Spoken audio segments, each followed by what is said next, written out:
Opes, Opes, viens voir Opes, vite, vite, vite, vite. Il y a quelqu'un qui me répond tout le temps et je sais pas où il est. Quelqu'un qui te répond? Mais qui? Et tu sais pas qui c'est? Bah, fais voir. Regarde et écoute. Eh oh! Eh oh! Putain, mais t'es con, toi! C'est ton écho, connard!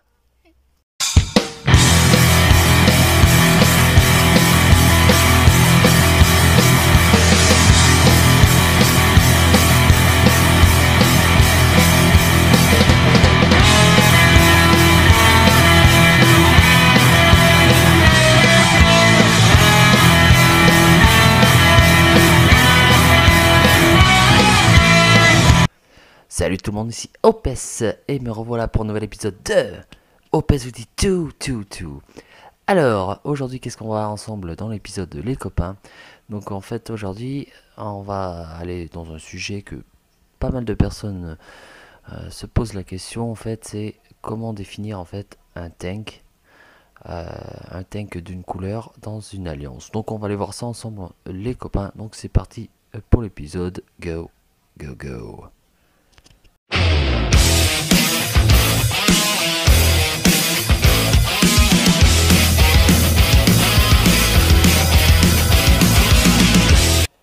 Alors, tout d'abord, un truc simple en fait, il faut savoir en fait à quel type d'alliance vous appartenez. C'est-à-dire, je vais m'expliquer. Déjà, est-ce que vous êtes dans une alliance détente, une alliance compète, une alliance avec des gens qui sont, comment dire, plus d'expérience que vous, etc. Pourquoi que je vous dis ça? C'est que ça dépend en fait du deck de chacun. Donc en fait là, je suis avec le petit compte, le tout petit compte Opes Baby pour vous montrer. Parce que là, vous voyez, dans cette alliance, donc déjà, on n'est que 3. D'accord? Donc là, on va aller voir les niveaux. Donc Vulverine, par exemple, là, vous voyez bien son équipe, en fait, elle sera quand même plus balèze que la mienne. Et vous voyez bien que son tank central, c'est Vilbur. D'accord? Donc est-ce que moi, je pourrais en fait avoir un tank commun en GDA avec Vulve? Bah, moi, je dirais plutôt que non. Et pourquoi? Parce que en fait, Namage n'est pas un tank. D'accord? Et on va aller voir avec, par exemple, notre ami Korn. On va voir ça ensemble. Donc, comme vous pouvez le constater, lui, il a Boril en tank, qui est un très très bon tank en fait. Quand vous n'avez pas de héros qui pètent le cul, là, bon, lui, Korn a quand même une belle petite équipe quand même, de 4 étoiles, pour son niveau quand même. Donc là, vous allez me dire, ouais, il peut mettre Boldusk en tank, mais en fait, pour favoriser en fait que chaque équipe ait le plus de chances possible, moi, je vous conseille en fait, quand vous êtes dans des alliances comme ça, avec des équipes en fait, avec des niveaux quand même assez différents. Par exemple, moi si je viens ici avec mon gros compte OPS, je vais quand même les gêner. Pourquoi? Parce qu'en fait, quand ils font la recherche en fait de guerre, bah, ils font en fait par rapport aux meilleurs héros de chacun. Donc là, on va bien voir ici. Donc là, c'est une alliance qui, je pense que je vais me faire péter la gueule justement. Donc, à moins qu'il ne soit pas beaucoup sur le terrain. Dernière activité, 122 jours. Donc, vous voyez. Mais le truc, c'est, en fait, ils vont analyser le meilleur héros de chacun pour pouvoir en fait faire le matchmaking des équipes en GDA. Mais parfois, je vous avouerai que c'est quand même de la grosse merde en paquet de 50 000 ça.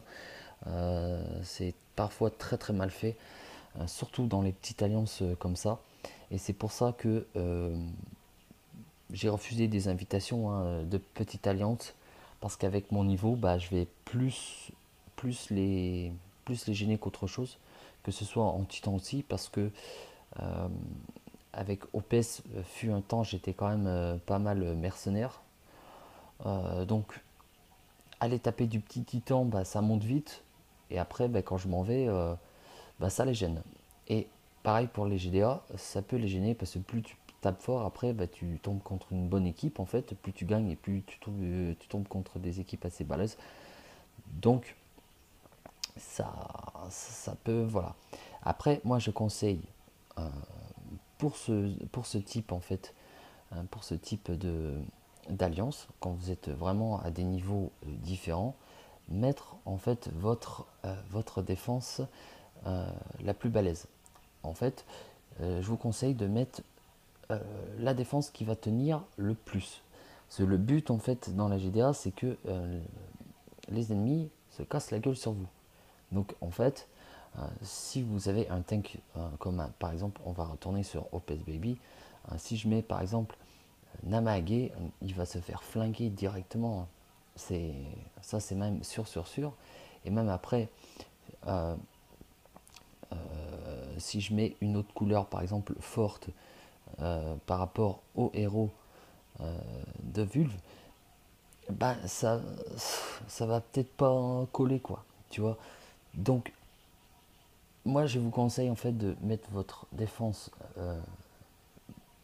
qui tient enfin 1, 2, 3 pardon, qui tient le plus la route possible quand vous appartenez à des petites alliances comme ça. Maintenant, quand vous avez en fait quand vous êtes dans une alliance que je vais appeler stable, avec à peu près hein, le même niveau, hein, quand vous tournez toujours, enfin, entre les 3800, 4, plus de 4000, vous voyez, là vous pouvez vous permettre d'avoir une couleur vraiment commune pour gêner en fait l'adversaire. C'est là qu'on va passer en fait sur mon gros compte pour vous expliquer tout ça.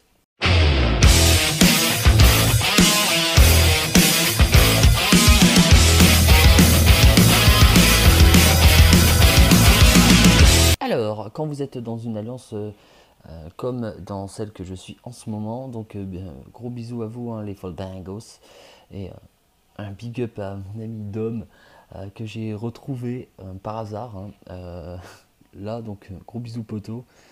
Donc quand vous avez en fait une alliance comme ça en fait, avec du niveau, hein, comme vous pouvez le constater là, il y a quand même de très belles équipes, des bons niveaux, et puis tout ça, là on peut se permettre en fait d'avoir une couleur commune. Donc ensuite, par contre, ça c'est un très grand débat. Alors, après, il y a des stratégies en fait dans les GDA. Après, qu'on est fan ou pas fan, ça c'est vous qui le choisissez. Il y en a en fait qui disent, par exemple, là en ce moment c'est la ruée. Donc en ruée, moi j'adore les ruées. Je vous conseille en fait de bien analyser les CS de vos héros. Pourquoi? Parce que en fait les élans deviennent très dangereux. Donc moi, supposons qu'on met le violet, bah je tenterai quand même de mettre la petite Alfric qui est très lente mais qui devient très casse-couille. Donc ça, franchement, en ruée, je vous conseille les héros lents parce que, par exemple, les Vivica deviennent vite, très très vite pénibles. Et puis putain, les petits Amdal deviennent casse-couilles. Enfin bref, il y a plein de héros qui deviennent franchement très très pénibles. Je pense aussi à des héros de la saison 1. Là, on va parler des héros de la saison 1. Après, je fermerai la parenthèse. Yaki. Moi, je pense surtout à celui-là qui peut devenir très très pénible. Il y a Vivica, il y a Isarnia aussi. Il y a plein de héros de la saison 1 qui deviennent intéressants avec soit les tournois ou soit aussi les GDA rués. Donc je vous conseille très fortement de ne pas les négliger parce qu'ils peuvent quand même vous sodomiser à sec et franchement ça c'est... J'ai eu des sacrées surprises quand même. Alors, revenons à nos moutons. Donc, alors, il y en a qui disent en fait que dans les GDA, et ça je suis pas très d'accord avec ça, il faut en fait mettre un tank, voilà, et ensuite c'est forcément vous êtes obligé de mettre chaque couleur en fait, chaque couleur pour en fait pour gêner l'ennemi. Alors moi je suis pas très d'accord là-dessus parce qu'en fait ça dépend encore du deck des ennemis. Je m'explique. Parce que quand tu as un deck de pay to win par exemple, bah après c'est tu te régales en fait. Parce que je vous rappelle que ce qui est important c'est pas forcément la puissance. Hein. La puissance est un indicateur de la difficulté. J'ai déjà botté des culs à des équipes de 4005 avec du 3008, 3009. Bon, c'est sûr, il faut que le puzzle soit là. Et également vos troupes. Hein. Pensez aux troupes, c'est très très important, c'est la base. Dans le jeu, c'est la base. Euh, donc ça, c'est très très important. Et il ne faut absolument pas en fait, penser à toujours, comment dire, il y en a qui disent qu'il faut mettre chaque couleur, etc. Non. Ce qui est important en fait, c'est de ne jamais faire ça, ça, ça, c'est non. Parce que en fait, quand tu as un bon deck, même là, ça, en fait, c'est cadeau. D'accord. N'accolez jamais deux couleurs, euh, deux mêmes couleurs, une à côté de l'autre. Parce que ça, c'est du suicide, c'est du point facile. Parce que surtout en plein centre comme ça, s'il y a du puzzle, je rappelle que le puzzle se fait en général au centre, bah ça peut faire très très mal et vous allez perdre très très vite vos héros. Donc moi personnellement, si vous voulez doubler des couleurs, moi c'est ce que j'aime beaucoup en fait, c'est parce que en fait quand vous doublez les couleurs, bah les gens dans le jeu, ils ont un truc, c'est que il y a un code couleur, d'accord. Donc si vous doublez forcément une couleur, il y a un moment ça va les faire chier. Ça va les faire chier parce qu'ils auront plus forcément ce qu'il faut dans leur deck pour attaquer. Après, il va falloir qu'ils prient quand même le puzzle pour pouvoir avoir quelque chose. Donc, alors, moi, ce que je vous conseille, en fait, c'est de doubler une couleur que vous êtes fort. Ensuite, en fait, comment on donne la couleur? Bah, c'est simple. Donc, c'est des heures et des heures quand même de réflexion avec vos dirigeants, avec les membres de votre alliance. Vous partagez entre vous votre deck. Donc vous analysez en fait, vous analysez la couleur qui pourrait coller en fait au tank, aux couleurs du tank central.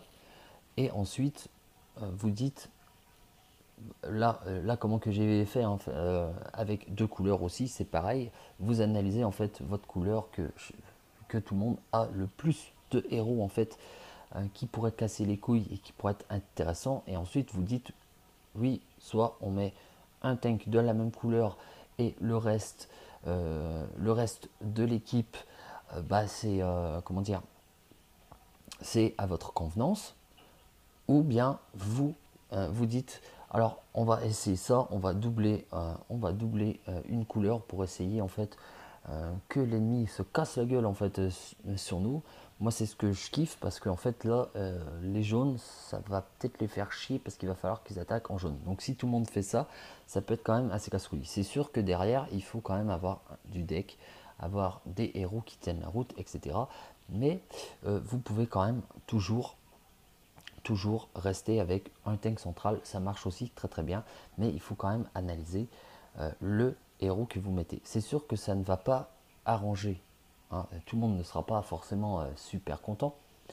Par exemple, là dans l'alliance où je suis, avant, il nous disait bah, de gauche à droite, il faut mettre telle couleur, telle couleur, telle couleur, telle couleur. Bon, là c'était une couleur, là c'était une autre couleur, là c'était une autre, là c'était une autre, là c'était une autre, et tout le monde comme ça.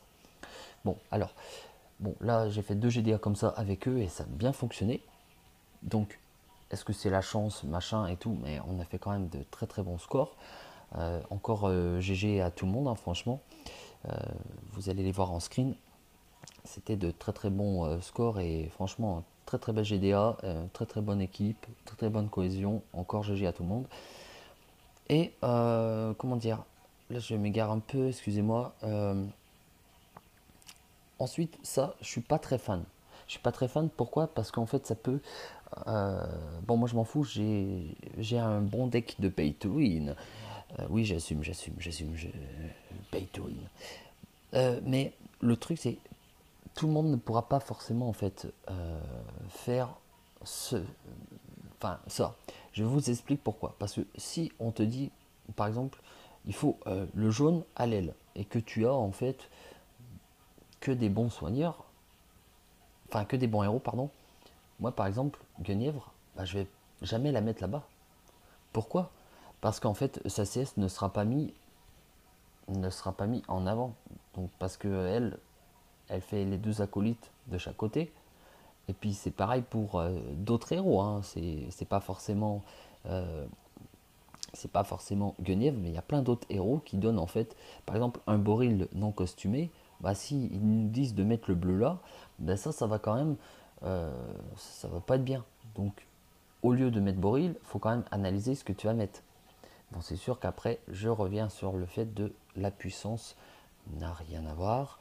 C'est la composition de ton équipe avec toutes les capacités spéciales d'ICS qui vont faire que tu auras une équipe qui va trouver des culs.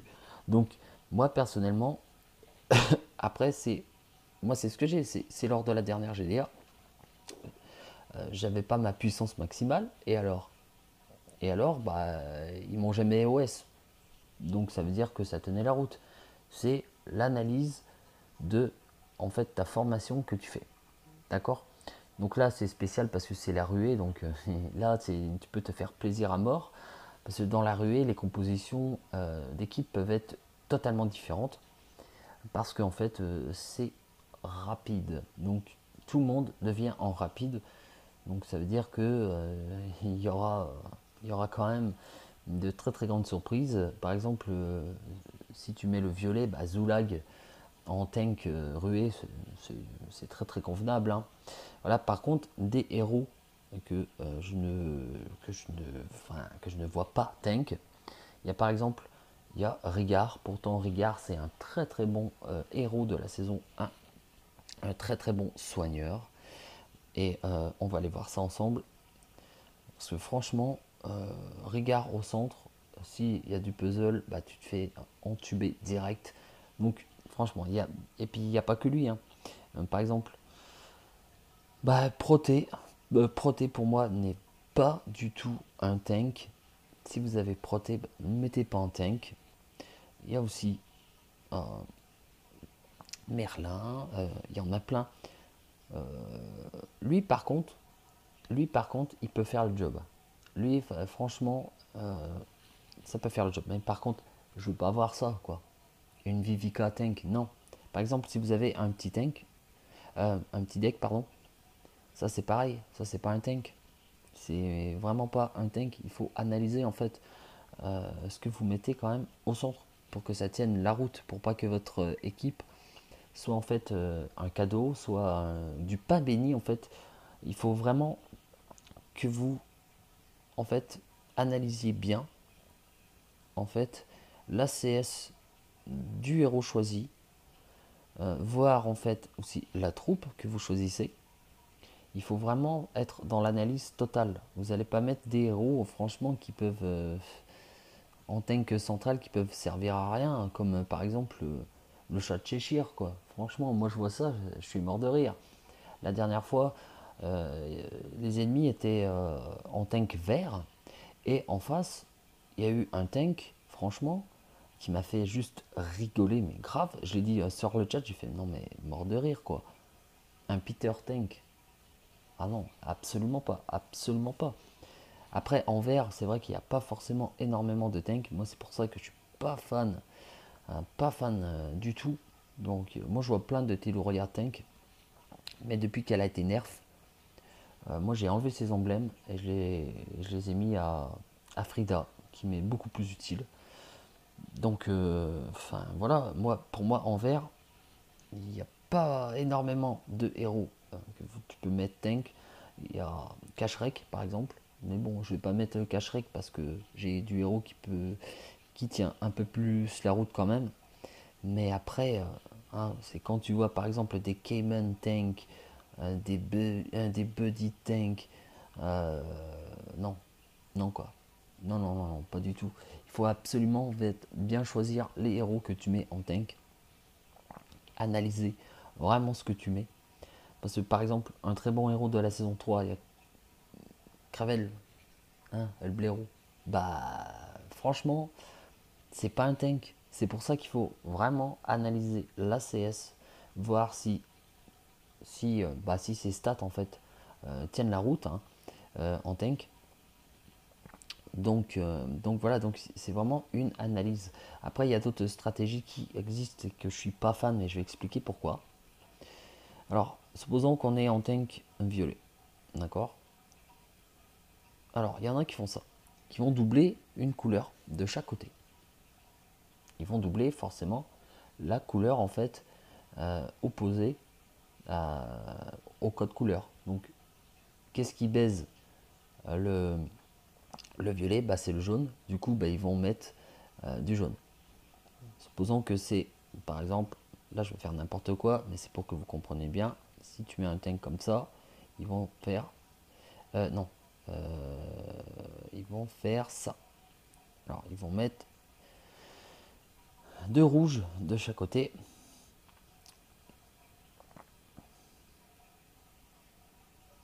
Deux rouges de chaque côté. Comme ça en fait, c'est par rapport au code couleur. Alors, moi je vais vous dire, ça quand je vois ça, j'adore. J'adore ça parce qu'après, bah, quand j'ai pu en fait deux héros bah, pour baiser le tank, bah, je prends des héros bah, pour baiser ceux-là, quoi. Du coup, moi, je suis pas fan pour ça. Après, doubler les couleurs, oui, mais en les mettant à l'opposé, ça gêne un peu plus. Ça gêne un peu plus. Par contre, si vous les mettez vraiment un à côté de l'autre, pour moi, personnellement, ça c'est mon avis personnel, pour moi, c'est une erreur. C'est une erreur. Il y a beaucoup d'alliances qui le font, hein, à doubler de chaque côté. Mais je suis pas très très fan. Parce que moi, j'aime bien aller sur des équipes comme ça. J'aime bien y aller parce que je trouve ça plutôt facile. Donc voilà. Là, ensuite, je répète encore une fois, il faut faire très très attention en fait à l'analyse en fait de de toutes les associations des compétences spéciales de tes héros que tu choisis dans l'équipe. Ça veut dire que c'est toutes les compétences que tu vas choisir qui vont rendre ton équipe sodomisateur de l'extrême et que tu pourras en fait voilà quoi. Donc c'est en fait il faut faire aussi attention à ce que des CS annulent pas d'autres CS. Oui, parce que c'est par exemple par exemple alors par exemple il ne faut absolument pas mettre Vibur avec par exemple Sabina parce que Sabina va annuler le partage de dégâts. D'accord? Il faut par exemple pas mettre un héros qui partage les dégâts, par exemple, avec Chevalier Noir. Parce que Chevalier Noir, et il y a Buizours aussi, il y a Krampus, il faut absolument pas faire ça. Parce que ces héros-là vont absorber en fait, ils vont absorber les attaques pour tout le monde. Mais alors si tu mets un partage de dégâts, bah, l'absorbe, ça va servir à rien. Donc c'est pour ça qu'il faut faire attention, absolument attention aux héros choisis dans une équipe défense pour que ton héros ne gêne pas ton autre héros. Donc ça c'est très très important à comprendre et à analyser avant de mettre n'importe quel héros parce que t'as beau avoir franchement des héros badass et tout ça machin, si l'autre gêne l'autre, ben, ça sert plus à rien. Donc, voilà, mais surtout ne pas oublier vos troupes, hein. Donc si vous avez des troupes de merde, bah doublez-les pas si vous pouvez pas doubler, hein. Si vous n'avez pas des troupes qui tiennent à peu près la route, faites-le pas. Faites-le pas. Il faut en discuter, hein, avec vos dirigeants. S'ils sont pas trop cons, bah, ils vont comprendre. Tu dis, bah, moi je peux pas parce que. Après, s'il y a des troupes, il faut faire attention parce que, par exemple, en rouge, quand tu as des troupes 3 étoiles à fond, à 20, ça fait mal aussi, hein. Donc moi je vous conseille de monter vos troupes à 2 étoiles, 3 étoiles et 4 étoiles. Donc voilà, donc j'espère que mon épisode vous aura plu et je reviens bientôt pour de nouvelles aventures d'OPS vous dit tout. En attendant les copains, soyez des geeks et des geekettes sur Empire Puzzle. Bisous bisous les amis, ciao.